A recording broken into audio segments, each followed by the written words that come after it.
Hi, I'm Sunako, a freelance artist. I often like to use photos for my art, and I think it's a nice way to get into drawing your characters in more realistic scenes and lighting. So I thought I would make a video to explain my process for doing this. To keep it simple, I'll focus on using just one photo as a base. The first thing you need for this is the photo, or the idea for the photo. I recommend taking the photo yourself. It can be a good excuse for going out. Most smartphone cameras are totally good enough for this. If you can't take the photo yourself, you should use a copyright-free photo that you can find from a site like Pixabay or Unsplash. Try to keep in mind the character's position when you take these pictures. Imagine where the character would be when you take a photo. Personally, I like to think that a ghost is posing for me and I'm taking pictures of them.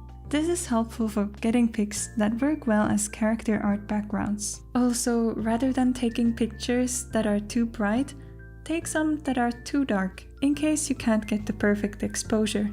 If they're too bright, you might lose a lot of information from the picture. So when you have your picture ready, you can do a few things before continuing, such as straightening it, fixing distortion, rotation, or brightness. You can do this in any art program. I would advise against doing any drastic color filters or adjustments yet, because I find it easier to paint my character with the same type of lighting if the picture is not heavily edited. You might also need to run the photo through some upscaling or downscaling if it's too different from your preferred canvas size. Generally, upscaling is not good to do, but if you have to, I personally don't mind doing it a little bit because I will paint over a lot of parts anyway.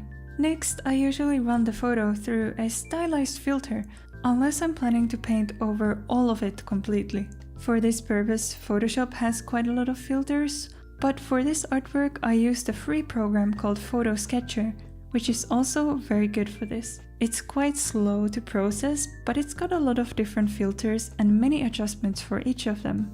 I ended up using the third one under the painting category, with some slight adjustments to the default settings. Now I'll let the speed paint of this artwork run while I explain the rest. So I made a new canvas in Clip Studio Paint in A3 paper 300 pixels per inch size, which is how I usually work because I want to be able to make prints of my art. In pixels, it's about 5000 wide and 3500 tall. You don't have to use such a large size if you don't want or need it.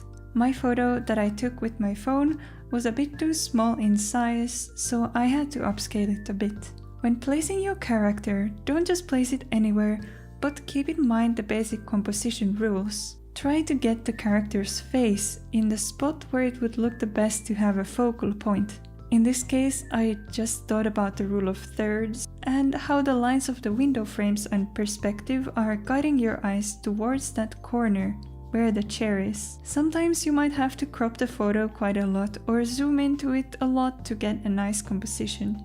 In some cases such as this, I actually opt to extend the picture by painting in the missing bits. Usually if it's just missing a bit like this from the edges, you can pretty easily figure out what should be there and paint it in, or even use Photoshop's content-aware fill. An extra thing you can do to help with drawing the character that you can do for any art is take a photo of yourself in the right pose and angle. Even better if you can have the same direction of sunlight. Sometimes I just take a few quick selfies in the background photo location. The best would be if you could pose wherever your background photo was taken, so you'd have one version with no person in it and another one with a person in it. But most of the time this is not feasible, so I just take pose reference pics at my room at home. You can do this by putting your phone or camera on a tripod and using a Bluetooth shutter. And if you take screenshots from a video, you don't even need the Bluetooth shutter. A tripod with a ball head so you can angle it, and a basic phone clamp to hold your phone is all you really need. Or a regular tripod with a fancier phone clamp that can be turned and angled. But all this is just extra, you don't really need to do this unless you want to. So the amount of painting over the photo that you want to do depends really on what you prefer. You don't have to do it at all if you don't want to, or you could just paint over some of the foreground. If I'm not painting over everything, I like to paint over things that I feel like look too much like a photo still. But my main objective with the paint over is controlling the amount of details, such as here, the first thing I do is get the painting over the windows because there's an insane amount of detail here in the trees outside. It felt like too much, like it's taking away attention from the character. But I bring back some of the detail later because I still want to keep the lush feel of the greenery, and because the strong texture of the trees outside creates contrast to the mostly smooth textures on the inside. Use your own intuition to balance the background in this way. A good thing to remember is that generally things that are further away should have less detail than things that are close up, and things in the shadow and dark areas can have less detail than areas in the sunlight. The most detail is visible in areas of sunlight that are close to you or the focal point. While you're working, always keep in mind your focal point, which is usually the character's face, and think about how you could bring more attention to it. Or in reverse, remove attention from other areas. Some examples are contrasting values, warm versus cool colors, and contrast in detail, texture, or sharpness of edges. This is a really broad topic that could use its own video, to be honest, and I'm sure many of them exist already. You can also move, remove, or add things to your photo. It's much easier to add things than to remove or move them though. I added an extra hanging plant in place of what was there on the wall before, and I was also considering moving the tomato plant behind the character because composition-wise it's not in a very good place. Unfortunately, I got a bit lazy.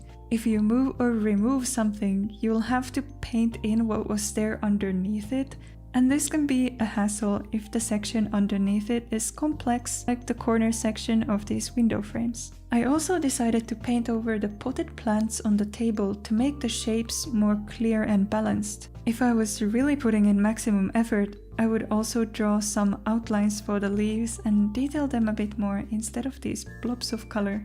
In this paint over stage is where you can really make the most difference in the artistic sense. A filtered photo is in the end just a filtered photo. The filter doesn't know what to emphasize or simplify, or how to make it the most visually pleasing.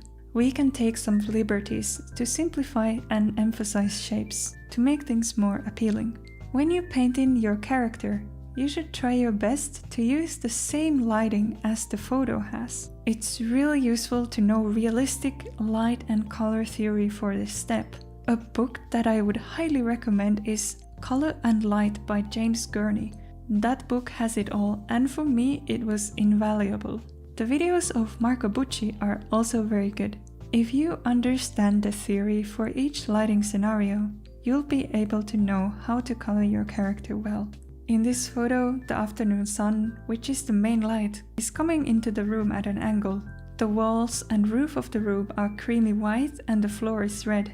The sunlight bouncing around this room would then create a warm ambient light for this scene. And the sunlight is a warm type of light to begin with. The sky is also mostly clear, so I can add a dash of blue in the planes that face upwards, since she is sitting next to the window.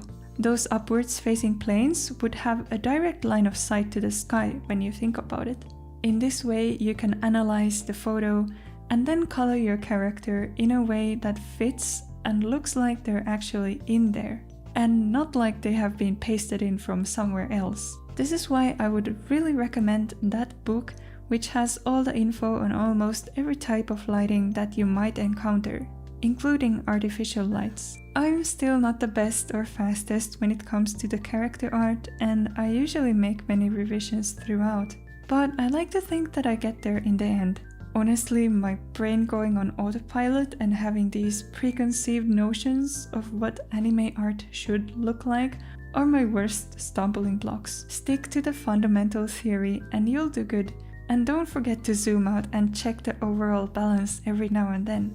Remember to add shadow and ambient occlusion under your character, and also keep in mind any structures that would obstruct the light that is hitting your character in the case of sunlight especially. Here I almost forgot about the window frame, as you might have noticed. So in this way, keep going until you're satisfied with the look and balance of your artwork. Towards the end, I add any effects, such as extra glow or extra light rays, blur, sharpening, additional contrast or lowering contrast, etc. You can do this in any program, but I prefer to go to Photoshop for my post-processing. This last step is very up to your personal preferences, and I can't really tell you how to do your post-processing exactly. And this is where I'd add any overall filters to the color as well. In this case, I didn't edit it that noticeably, but it did become a bit warmer and brighter. At an earlier point, I did also blur the outside of the windows just a little bit. And then we are done. I hope this video was helpful. Please leave a comment if you have any questions or feedback. If you'd like to support me on making more artwork and YouTube content, check out my Patreon.